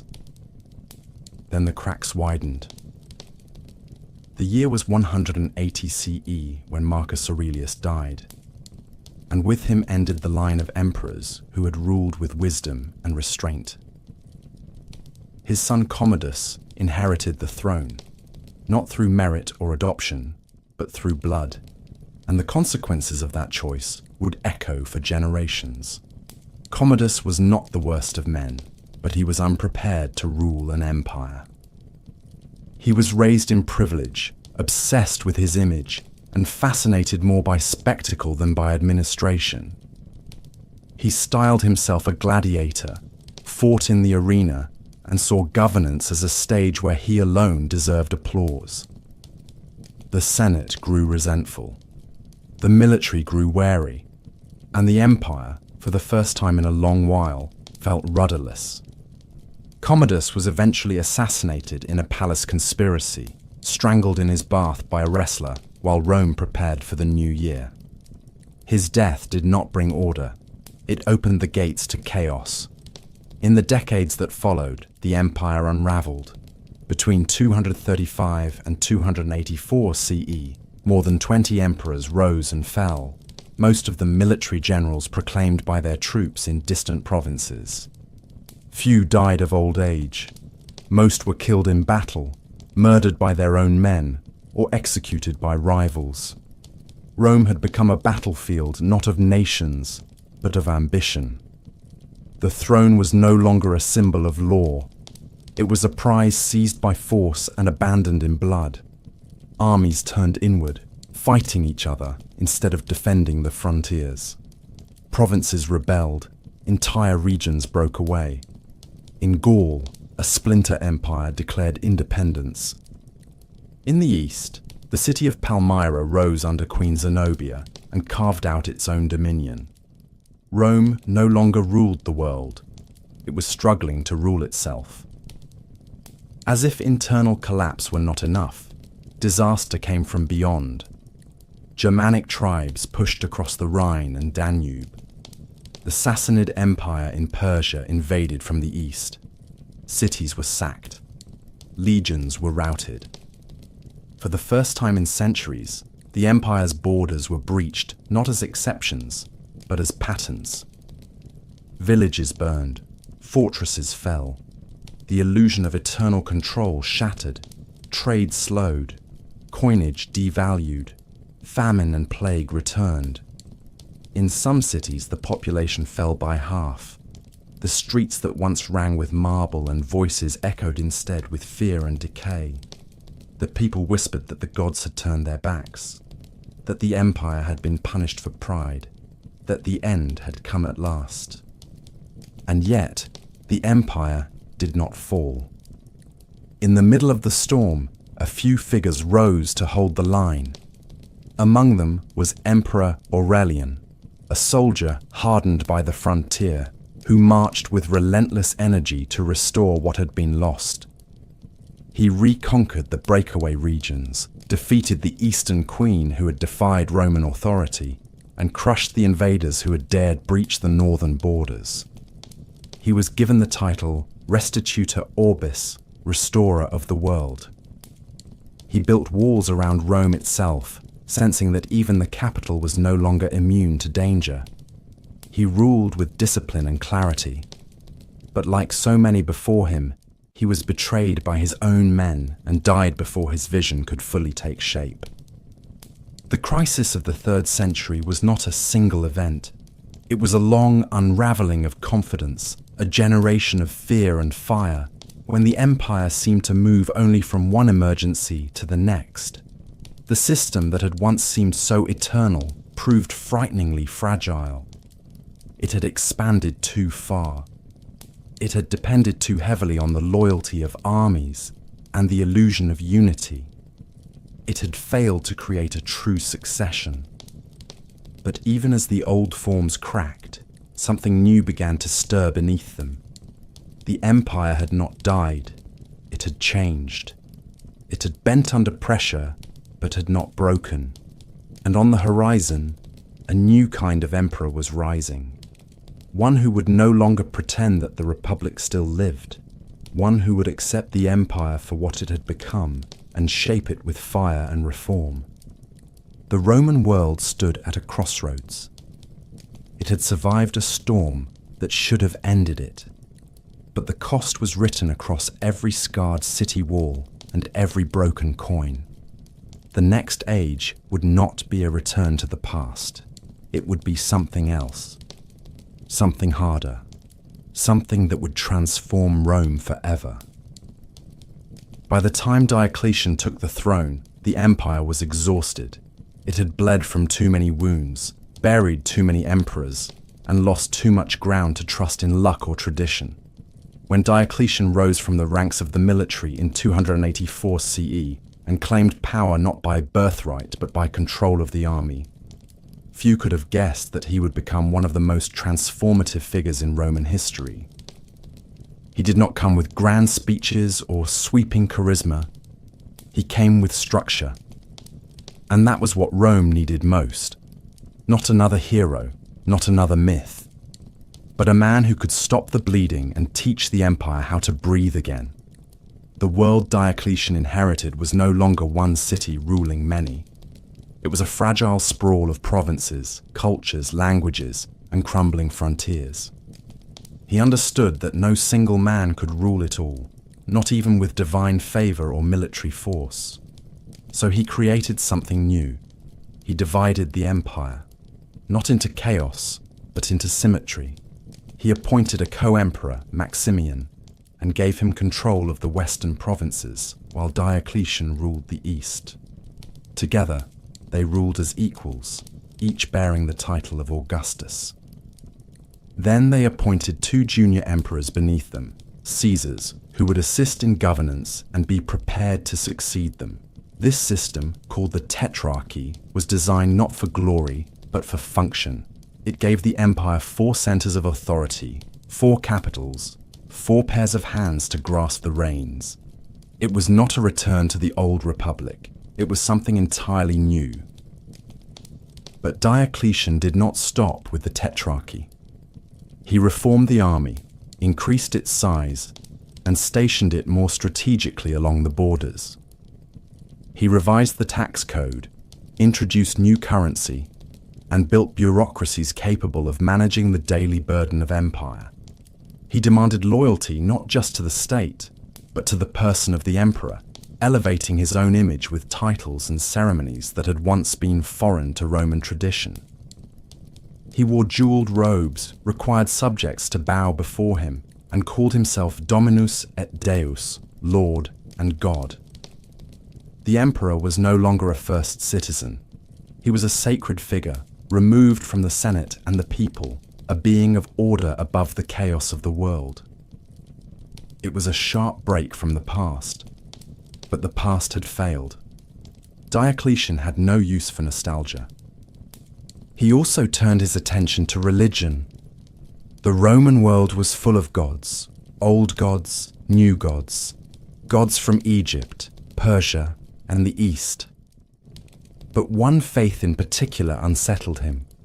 Christianity had spread through cities and countryside, practiced in secret and in public, drawing converts from slaves, merchants, women, and even some members of the elite. Christians refused to sacrifice to the emperor, refused to acknowledge the old gods, and rejected the divine authority of the state. To Diocletian, this was not only heresy, it was rebellion. He launched what would become the last and most brutal persecution of Christians in Roman history. Churches were destroyed, scriptures were burned, believers were arrested, tortured, and executed. The empire burned its own citizens in the name of unity. But the faith did not die. It grew stronger, and Diocletian, in the end, could not stop it. In 305 CE, something extraordinary happened. Diocletian voluntarily stepped down from power. He retired to a palace on the Dalmatian coast, tending gardens and living in quiet seclusion, while the empire moved on without him. His co-emperor retired as well, following the design of the Tetrarchy. But the plan began to unravel almost immediately. Ambition returned. Loyalty fractured. The 4-man system collapsed into civil war. And out of that war rose another figure who would shape the future as completely as Diocletian had shaped the present. Constantine was the son of a Caesar, a soldier like many before him, and a man forged in the fires of succession struggle. He fought rivals in the West, claimed victories on the battlefield, and slowly carved his way towards supremacy. In 312 CE, on the eve of battle near the Milvian Bridge outside Rome, Constantine claimed to have seen a vision in the sky, a cross of light with the words in this sign, "Conquer." He ordered his soldiers to place a Christian symbol on their shields. He won the battle and entered the city not as a pagan prince, but as a man with new conviction. The following year, he issued the Edict of Milan, which granted legal tolerance to Christianity and ended the official persecution. It was not a full embrace, not yet, but it was the beginning of a transformation that would reach deep into every temple, every city, every household in the empire. Constantine did more than support a new faith. He reshaped the empire's very geography. He moved the capital east, away from Rome, away from the Senate, and away from the weight of old institutions. He chose the site of the ancient Greek city Byzantium, strategically perched on the Bosporus, and rebuilt it into a new imperial center. He filled it with palaces, churches, forums, and walls. He named it Constantinople. In doing so, he shifted the heart of the Roman world toward the east, where wealth was deeper, cities more numerous, and the borders easier to defend. The old city of Rome, though still honored, began to fade as the political center of power. A new Rome had been born. In 324 CE, Constantine became sole emperor of a reunited empire. He ruled until his death in 337 CE, baptizing into the Christian faith before passing, the first emperor to die a follower of the very God his predecessors had once tried to erase. Under his rule, Christianity spread into law, into administration, and into the hearts of the people. The pagan temples did not vanish overnight. The old gods still had their followers, but the current had shifted. The empire was becoming something new. By the end of the 4th century, Christianity was no longer a tolerated minority. It was the state religion. The temples of Jupiter and Mars gave way to cathedrals. The images of emperors now shared space with saints. Pagan rituals were outlawed. The Senate, once the proud voice of Roman tradition, receded further into ceremony. And in 395 CE, after the death of Emperor Theodosius III, the empire was formally divided once more, this time not as a system of power sharing, but as two separate halves. The Western Roman Empire would be ruled from Milan and then Ravenna. The Eastern Roman Empire would remain centered in Constantinople. Diocletian had divided the empire to save it. Constantine had reassembled it and redirected its soul.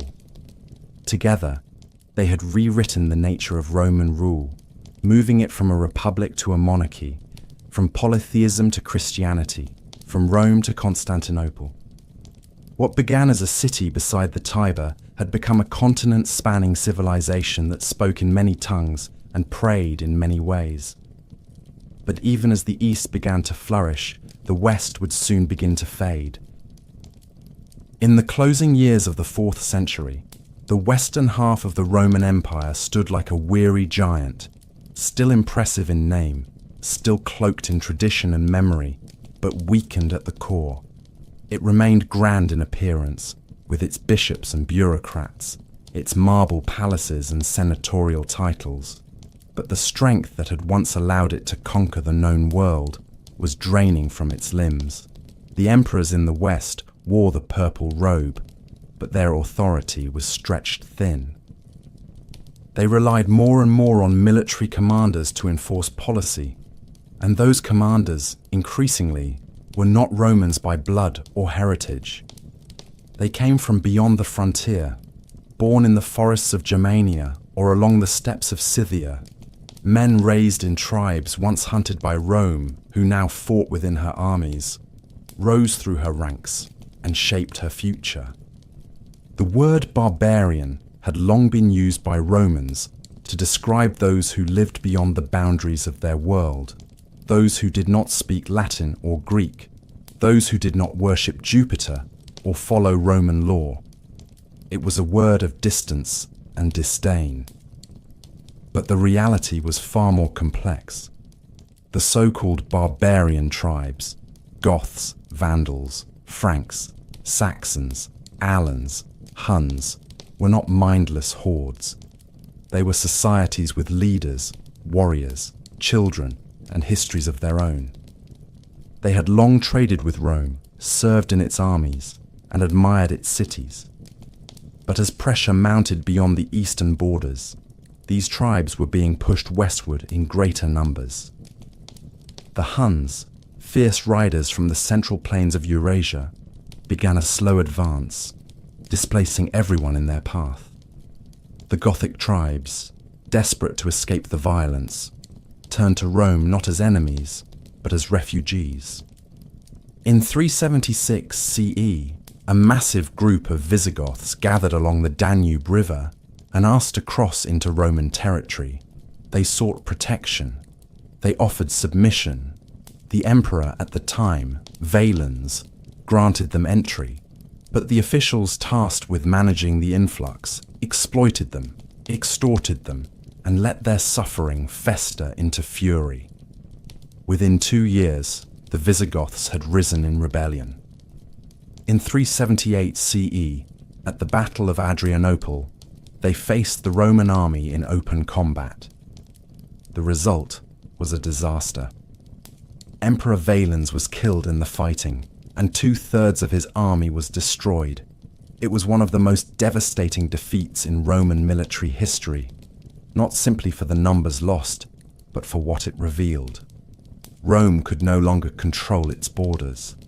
The legions, once the envy of the world, had been broken by men who had once begged to serve under their banner. The aftermath did not bring order. It brought uneasy arrangements and cycles of violence. The Visigoths were not driven out. Instead, they remained inside the empire, sometimes allies, sometimes threats, often moving in search of land and recognition.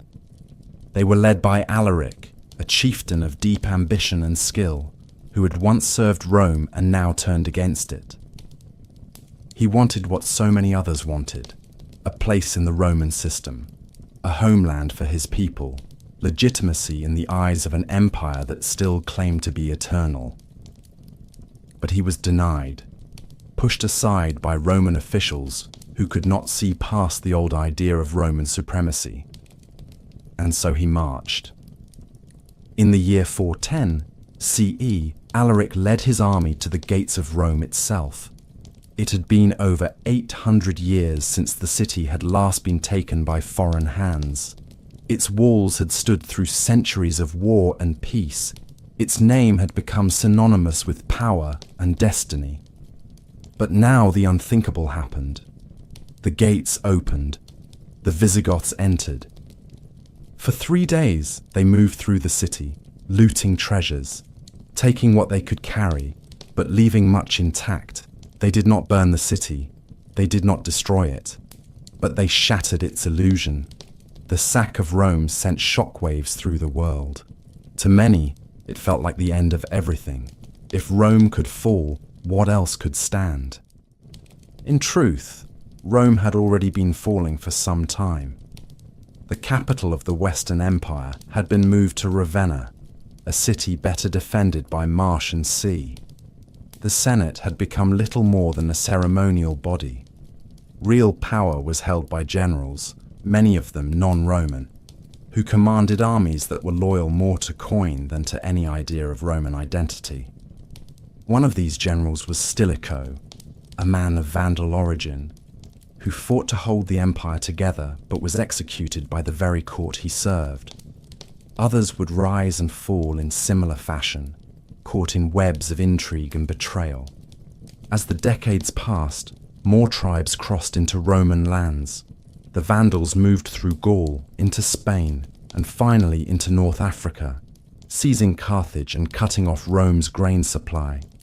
The Franks settled in northern Gaul. The Huns, under the terrifying leadership of Attila, invaded from the east, threatening both halves of the empire. In 452 CE, Attila marched on Rome, but a delegation led by Pope Leo I convinced him to withdraw, though the reasons remain mysterious. Some said it was diplomacy. Others believed it was disease, famine, or superstition. Whatever the cause, Rome was spared again, but not for long. By the middle of the 5th century, the Western Empire was no longer a sovereign force. It was a mosaic of failing provinces, abandoned garrisons, and shifting loyalties. The emperors themselves were often puppets, installed and removed by military strongmen who ruled behind the curtain. The line of Augustus had thinned to boys and ghosts, and though the Eastern Empire continued to grow stronger from its seat in Constantinople, the West had begun its final descent. What once had been the center of the world now waited quietly, hollowed out and dimming, as new powers circled like wolves beyond the trees. By the final decades of the 5th century, the Western Roman Empire had become a memory still walking in human shape. It had all the markings of power: imperial titles, marble halls, ancient rituals, but little of the substance that had once made Rome the master of the known world. The armies no longer marched at the call of the Senate. The laws passed in Ravenna echoed softly, but were rarely obeyed outside its walls. The emperor still wore the purple robe, but that robe was now threadbare, passed from hand to hand by men who knew that the real decisions were made by warlords with swords and private loyalties. The Western Empire had become a stage where the final act was being drawn out with pageantry and silence, even as the world changed around it. By this time, the once vast territories of the West had splintered into new kingdoms ruled by foreign generals who no longer pretended to be subjects of Rome. In Gaul, the Franks and Burgundians had carved out permanent settlements. In Spain, the Visigoths governed their own court and territory. In North Africa, the Vandals had claimed Carthage, ruled the sea routes, and even sacked Rome again in 455 CE, this time leaving devastation and bitterness that would linger in the memory far longer than the actual damage. These new kingdoms still spoke of Rome with a kind of inherited reverence, but they no longer answered to it. The empire existed in name, but its borders no longer held. The world had changed, and the empire had failed to change with it. Within Italy, a new figure had risen, not from the ancient senatorial families, not from the bloodline of Augustus, but from the ranks of the barbarian elite. His name was Odoacer, a commander of Germanic descent, who had fought in Roman service and understood the structures of power better than most born to it. In 476 CE, the Western emperor was a young boy named Romulus Augustulus, placed on the throne as a puppet by his father, who acted as the real authority behind him. The name itself was heavy with symbolism. Romulus, like the mythical founder of Rome, and Augustus, like the first emperor. But the boy was no founder. He was no ruler. He was a figurehead caught in a tide he could not stop.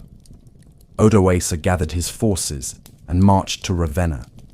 He did not come with legions of conquest. He did not burn cities or demand tribute. He simply removed the last emperor and informed the Eastern court in Constantinople that no new emperor would be appointed. There was no need for two emperors, he said. The West would now be governed by kings. The imperial regalia, crown, purple robe, scepter, was sent east as a gesture of respect, or perhaps of finality. And with that quiet act, the Western Roman Empire came to an end. There was no final battle. There was no public funeral. The Senate still met. Some cities still followed Roman law. The bishops still spoke in Latin. But the idea of Rome as a single power, stretching from ocean to ocean, had ended. What remained was a patchwork of kingdoms and cultures. each carrying pieces of the Roman legacy into a future that would no longer be called Roman. The Eastern Empire, centered in Constantinople, would endure for nearly 1,000 more years.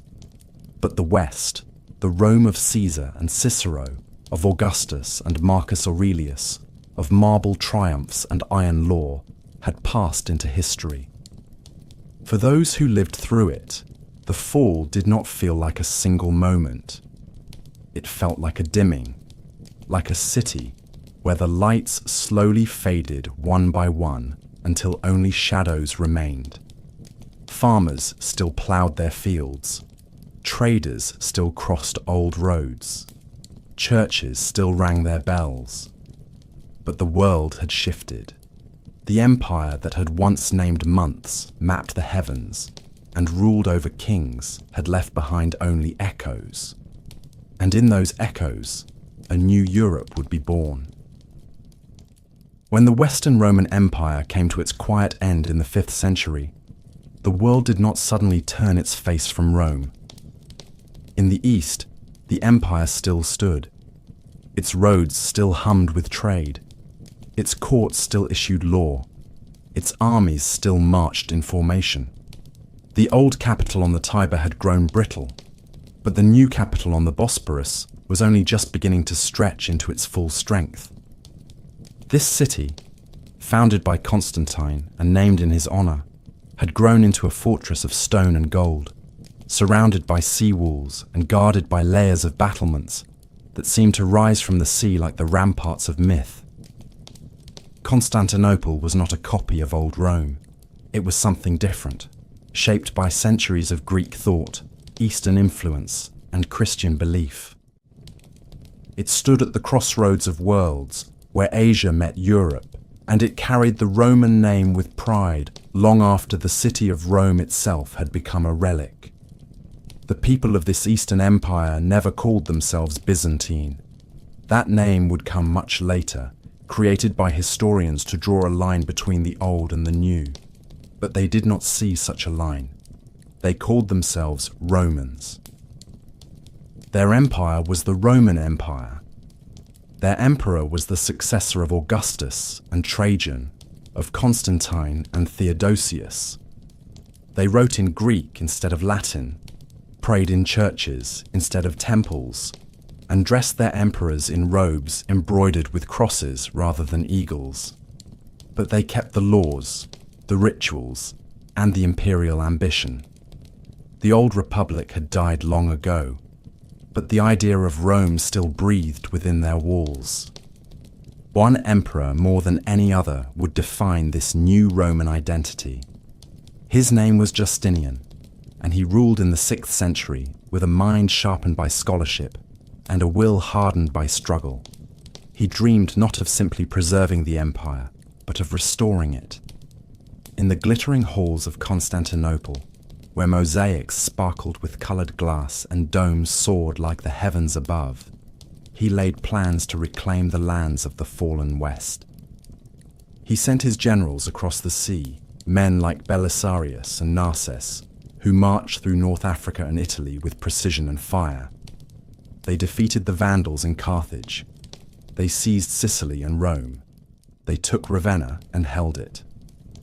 For a brief moment, it seemed as if the old empire had been reborn, united once more from the shores of the Bosporus to the mountains of Gaul. But it was a reunion built on unstable ground. The wars drained the treasury. Plague returned and tore through the population like a blade. The enemies who had once been scattered now circled again, sharper and more determined. Even as Justinian rebuilt the church of Hagia Sophia into a masterpiece of light and geometry, even as he codified Roman law into the Corpus Juris Civilis, a collection that would shape legal systems for centuries to come, his empire was beginning to contract. It had reached its fingers too far and too quickly. When he died, the dream of full restoration faded with him. Still, what remained was strong. The Eastern Empire adapted. It shrank when it had to. It fortified its cities and restructured its armies. It watched as new faiths rose and challenged its borders. The rise of Islam in the 7th century changed everything. The armies of the Arab Caliphate swept across the old Roman provinces of the East, taking Syria, Palestine, Egypt, and North Africa. They moved swiftly, carried by fire and belief. The Eastern Empire lost territory after territory, but it did not break. Constantinople stood. Its walls held firm. Its emperors endured. They no longer ruled the world, but they ruled themselves, and in doing so, kept the Roman light burning in the eastern sky. The people of Constantinople continued to believe in their empire. They prayed to saints, lit candles beneath golden icons, and debated theology with the same intensity that earlier generations had debated politics. They called their emperor Basileus, and he stood as both ruler and protector of the faith. The church and the state had become inseparable, and together they shaped a culture unlike anything in the world. Byzantine art glowed with gold and mystery. Byzantine diplomacy moved with careful patience. Byzantine survival depended not only on armies, but on understanding the delicate balance of war, marriage, religion, and trade. For centuries, this empire stood between Europe and the rising powers of the East. It was a shield, a mirror, a memory made real, and through it all, the name of Rome remained. Engraved in stone, whispered in prayer, carried in language and law. The old capital had faded, but the idea lived on. It lived in every citizen who called himself Roman. It lived in every law written in the emperor's name. It lived in every morning when the bells of Hagia Sophia rang across the city and reminded the world that though time had passed, the empire was not yet finished. The Eastern Roman Empire had endured storms that would have drowned lesser powers. It had bent, but not broken beneath invasions, rebellions, plagues, and religious upheaval. Its people had watched the world change around them, watched kingdoms rise and fall, watched the map of Europe shift like sand in the wind. But still, they called themselves Romans. Still, they gathered beneath their golden domes and chanted hymns in the shadow of mosaics that gleamed like sunlight caught in stone. They believed their city was eternal. They believed their walls would never fall. And for centuries, it seemed they might be right. But no empire lasts forever. Not even one that has outlived its twin. Not even one guarded by 3 rings of walls and the deepest harbour in the known world. The decline of Constantinople was not sudden. It was a slow fading, a loss of breath that stretched across generations. By the 11th century, the empire had grown smaller and more fragile. Its armies were no longer the disciplined ranks of old. Its economy staggered beneath the weight of war and trade imbalances. The rise of the Seljuk Turks in the east pushed against its borders. Anatolia, once the heartland of Roman grain and soldiers, slipped from imperial control. Defeats on the battlefield began to feel permanent. Resources drained away, and with them, the confidence that had once filled the marble streets of the capital.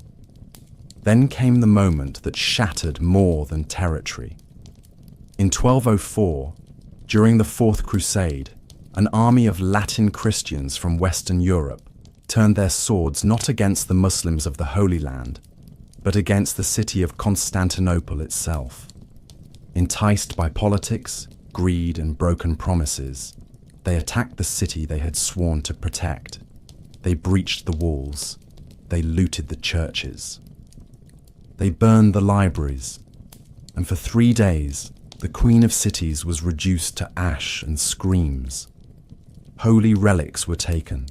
Gold was melted. Monks were slaughtered. Women were dragged from sanctuaries. It was not just a defeat. It was a humiliation. and it was delivered not by foreign enemies, but by those who claimed the same faith. The empire was carved into pieces, ruled by Western lords who did not understand its language, its laws, or its soul. But even then, it was not truly dead. In 1261, Byzantine forces recaptured the city and restored imperial rule. The emperors returned, the liturgies resumed, the mosaics were repaired, but something essential had been lost. Constantinople had survived, but it had been wounded beyond healing. The years that followed were years of survival. The empire was now a shadow of its former self, confined to the city and a few scattered territories in Greece.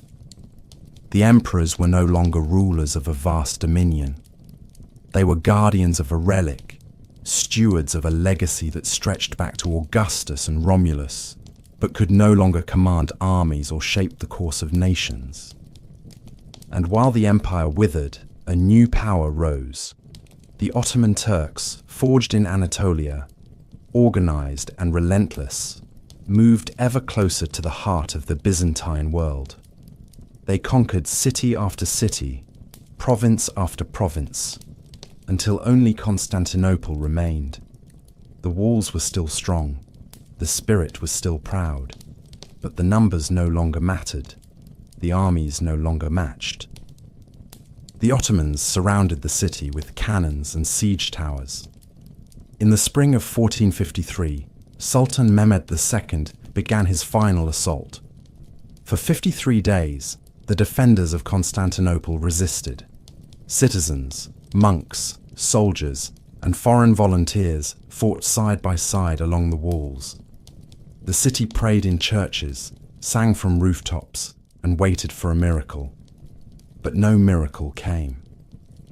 On the 29th of May, the walls were breached. The gates were overwhelmed, and the last emperor, Constantine V, descendant of a line that stretched back more than 1,000 years, died sword in hand at the final barricade. His body was never found. The city fell. The great cathedral of Hagia Sophia was emptied, its altars stripped, its bells silenced. Then it was consecrated again, not as a Christian basilica, but as a mosque. The Ottomans marched through the streets, not as destroyers, but as conquerors who understood the value of what they had taken. Constantinople became Istanbul, and the empire, which had once ruled from Britannia to Egypt, from Gaul to Mesopotamia, breathed its last. And yet, even in death, Rome did not vanish. It lived on in the laws passed down to kingdoms and courts across Europe. It lived on in the language of science and the shape of churches.